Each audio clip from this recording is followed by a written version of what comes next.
Hello guys, my name is Marcinio Rayford, and for my informative speech, I would like to kind of fill my class in on fire extinguishers. Of course, we all know about them, they've been around for years, but I kind of like to just, refresh you guys' memory on them.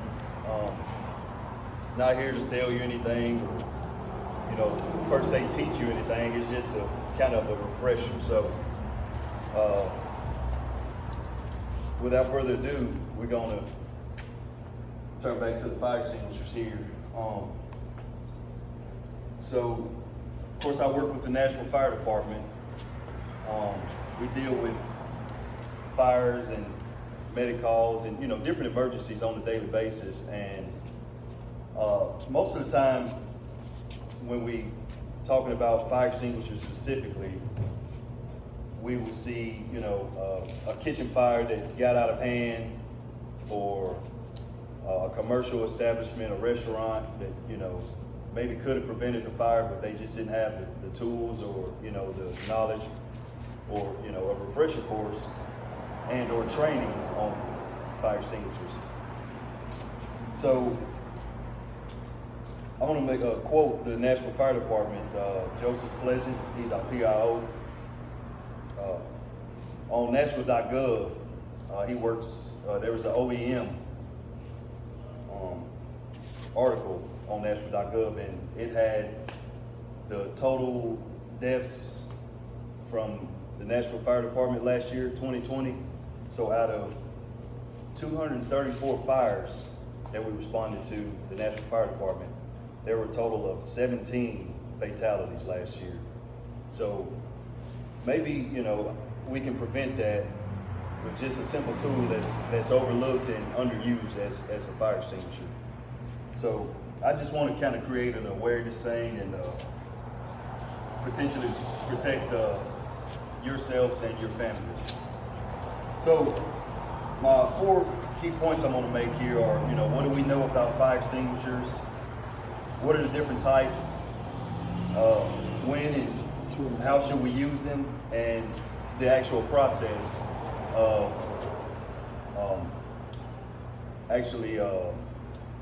using a fire extinguisher. So my first point is, what do we know about fire extinguishers? Besides the color in red, they're most of the time red. They something we all know is that they're required by law. And what I mean by that is different restaurants, business establishments, OSHA, which is the Occupational Safety Health and Association, they put standards into place to where for our safety and for the worker safety. And most of the time they have they want extinguishers in there for in certain places like hallways, near elevators, near exits. And I quote, according to OSHA standard 1910-157 in section 1 states, fire extinguishers have to be centrally located. All right, so hallways, exits, kitchens, especially in big commercial establishments. Another thing that we already know about extinguishers is that they make a big mess if we ever have to use them. And most of the time it's going to be in a powder form. And what that powder is a monoammonium phosphate, sodium bicarbonate, and potassium bicarbonate. And after you've done use that fire extinguisher, that stuff is messy, it sticks on stuff. So what you want to do is you kind of want to use a vacuum to clean it up first, and then after you use the vacuum, you want to use a little soap and water Dawn to usually get the job done. So my second point, what are the different types of fire extinguishers? So here we have the ABC, the ordinary ABC fire extinguishers, which you'll find in mostly your residential homes, businesses. ABCs are found in business offices, restaurants, fire stations, Then here, you're gonna have a CO2, and this one just does just a dry chemical. It's not meant to, no powder in it at all. The CO2 is going to be for electrical, things like that. And then we have the Class K, which is stands for kitchen. So we have the ABCs, we have the CO2, and then we have the Class K. They come in all different sizes. These are my two very own personals that I brought from home. So let's see. Let me go over them one more time. ABC is for ordinary combustibles such as wood, paper, plastics, trash, just ordinary trash. Now, there is a such thing as a D, which is for metals, as in like titanium. You can find them in magnesium plants.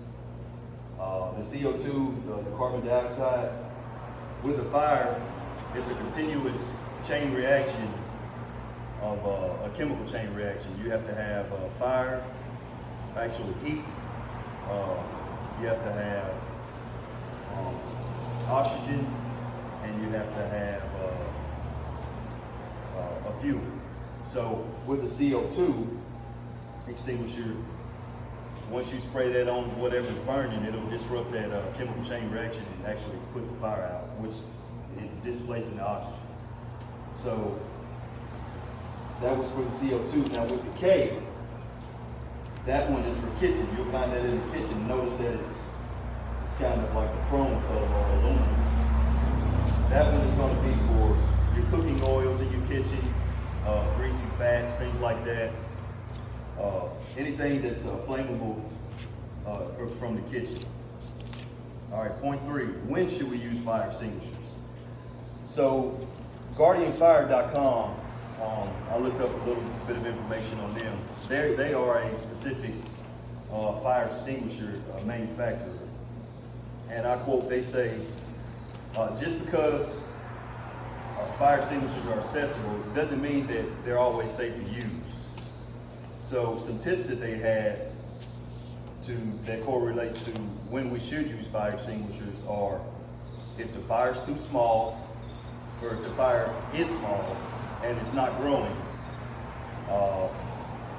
If you're familiar with a fire extinguisher, you've already called 911 and you've located an exit, and the room is not yet filled with smoke. So, all right, last point. What process should we remember to deploy a fire extinguisher? So, rule number one, always protect yourself. Stand about 6 to 8 feet away from your fire, and of course, have the correct fire extinguisher for the correct job. And you want to use an acronym called the PASS method, which the P stands for pull, the A stands for aim, the S is for squeeze, and then the last S is for sweep. Okay? So I have a couple videos, and I'm going to link into this. And what you want to do is I'll take this ABC one here that you'll find in business, anywhere at work or something like that. So again, that acronym was PASS. So right here, this one is in date. So what you want to do is pull this pin right here. There's a pin right here. Break this seal, pull this pin, that's P. And then you want to get right at 6 to 8 feet back, and then you want to aim for your A, and then squeeze here at the trigger, and then sweep. So P, A, S for squeeze, and then S for sweep, pass. That ought to get the job done right there. And remember, guys, if it looks unsafe, which most fires are, don't even try it. Call 911. You've already done that. Just safely exit the building and be safe and take care of yourself. So my last point, I'm going to attach a video with where you can go and buy a fire extinguisher for your home to protect your own property. So thank you That concludes this speech.